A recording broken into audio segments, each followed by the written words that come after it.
அனைவருக்கும் வணக்கம். நாம் இன்று பார்க்க இருப்பது பெருமாளின் அவதாரங்களில் ஒன்றான பலராம அவதாரம் ஆகும்.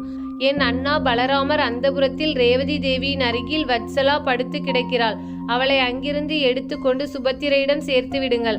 அரண்மனையில் அமைத்திருக்கும் திருமண பந்தலை உங்களை சேர்ந்த அரக்கர்களை கொண்டு அலாக்காக தூக்கி ரைவத மலைச்சாரலுக்கு கொண்டு சென்று நிறுத்திவிடுங்கள்.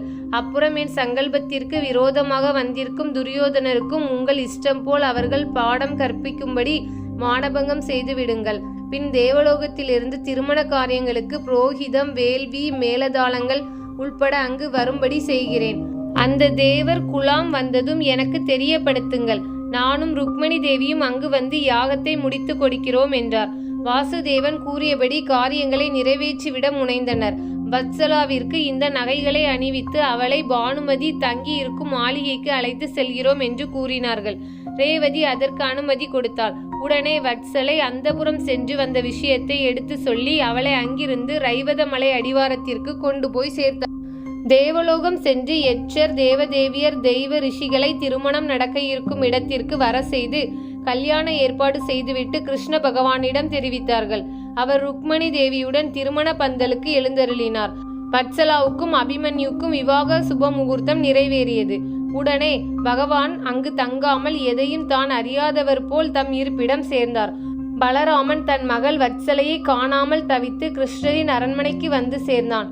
அதற்கு பின் வத்சலா விவாகமான செய்தியை நாரதர் மூலம் பகவான் பலராமருக்கு தெரிவித்தார்.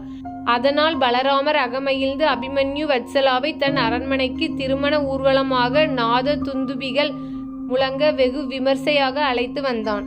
துரியோதனனுக்கு லக்ஷ்மலை என்ற ஒரு பெண் இருந்தாள். அவள் திருமணத்தை முன்னிட்டு அவன் சுயம்வரம் ஏற்படுத்தினான். சுயம்வரத்துக்கு வந்த சாம்பன் லக்ஷ்மலையை தூக்கி சென்றான். இந்த சாம்பன் கிருஷ்ணனுக்கும் ஜாம்பவதிக்கும் பிறந்த புத்திரன். துரியோதனருக்கு அவனை சேர்ந்தவர்களும் அவனுடன் யுத்தம் செய்தனர். சாம்பன் அனைவரையும் நன்கு தாக்கினான். எனினும் பீஷ்மரும் துரோணரும் கௌரவ சேனையில் இருந்ததால் அவனை சிறைப்படுத்தினார்கள். இதை கேள்விப்பட்டதும் பலராமன் அஸ்தினாபுரம் வந்து துரியோதனனை சந்தித்தான். துரியோதனா, ஒருவனாக நின்று போராடிய சாம்பனை வீரர்களுடன் நீ சுற்றி வளைத்து சிறைப்படுத்தி விட்டாயே, இது என்ன நியாயம்? உனக்கு நாங்கள் உறவினர் என்பது மறந்து போயிற்றா? சாம்பனை விடுவித்து அவனுக்கு லட்சுமலையை விவாகம் செய்து கொடு என்று பலராமன் சொன்னான். அவன் சொன்னதை கொஞ்சமும் காதில் வாங்கி கொள்ளாமல் துரியோதனன் பலராமனையும் அவன் குலத்தையும் இழிவாக பேசினான். பலராமன் உங்களை கூண்டோடு துவம்சம் செய்கிறேன் என்று தன் கலப்பையால் அஸ்தினாபுரமே வேரோடு பெயர்ந்து கிளம்புவது போல் ஆட்டம் காண செய்தான். துரியோதனன் பலராமன் காலில் விழுந்து தன்னை மன்னிக்கும்படி வேண்டினான். அத்துடன் லக்ஷ்மலையை சாமனுக்கு மனமுடித்து கொடுக்கவும் சம்மதித்தான். கௌரவர்களுக்கும் பாண்டவர்களுக்கும் இடையே விரோதம் முற்றியது. இரு சாரரும் உறவினர்களே. ஆக அவர்கள் தம்மை போருக்கு உதவ கேட்கும் போது தாம் யாருக்கு உதவுவது என்ற தர்ம சங்கடமான சூழ்நிலையை எண்ணி பலராமன் தீர்த்த யாத்திரைக்கு கிளம்பினான். பலராமன் நைமிசாரண்யத்திற்கு வந்தான். அனைவரும் பலராமனை கண்டதும் எழுந்து நின்று அவனை வரவேற்று நமஸ்காரம் செய்தனர். சூதர் மட்டும் எழுந்திருக்கவே இல்லை. இதை கண்டதும் பலராமனுக்கு கோபம் வந்துவிட்டது. 18 புராணங்களையும் மற்றவர்களுக்கு தாம் தானே உபதேசம் செய்தோம் என்ற கர்வத்தால் இப்படி எழுந்திராது இருந்தார் என்பதை பலராமன் உணர்ந்தான். கையில் ஒரு தர்ப்பையை எடுத்தான். மந்திரித்து அஸ்திரமாக பிரயோகம் செய்தான். அது சூதருடைய தலையை துண்டாக்கி சென்றது. தாங்கள் அவர் பிழை பொறுத்து அவரை உயிர் பெற்று எழ செய்ய வேண்டுமென மன்றாடினார்கள். அதனால் சூதருக்கு இறங்கி அவரை உயிர்த்தெழ செய்தான் பலராமன். தீர்த்த யாத்திரை முடித்து குருட்சேத்திர யுத்தம் முடிவடையும் நேரம் அங்கே பலராமன் வந்தான்.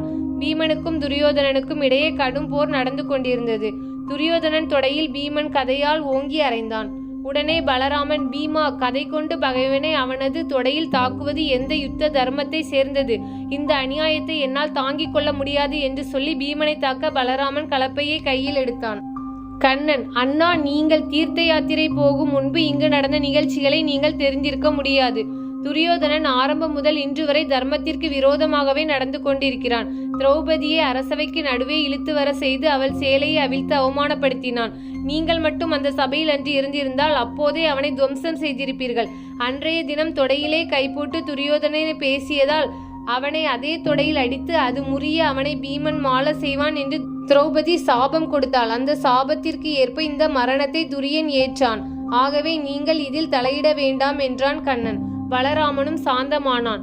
சென்றால் குடையாம், இருந்தால் சிங்காசனமாம், நின்றால் மரவடியாம் நீள்கடலுள் என்று புனையாம் அணி விளக்கா பூம்பாட்டாம் புல்கும் அணையாம் திருமார்க்கு அரவு என்றார் போல பெருமானுக்கு பார்க்கடலிலே படுக்கையாகவும் நடந்தால் குடையாகவும் இருந்தால் ஆசனமாகவும் நின்றால் பாதுகையாகவும் விளங்கும் அனந்தாழ்வார் திரேதா யுகத்தில் ராமாவதாரத்தின் போது லக்ஷ்மணனாக அவதரித்து ராமருக்கு சேவை செய்தார். துவாபர யுகத்திலே அவரே பலராமராக அவதரித்தார். எம்பெருமானின் கருணையினால் ஸ்ரீபெரும்புத்தூரில் 1017 ராமானுஜராக அவதரித்தார்.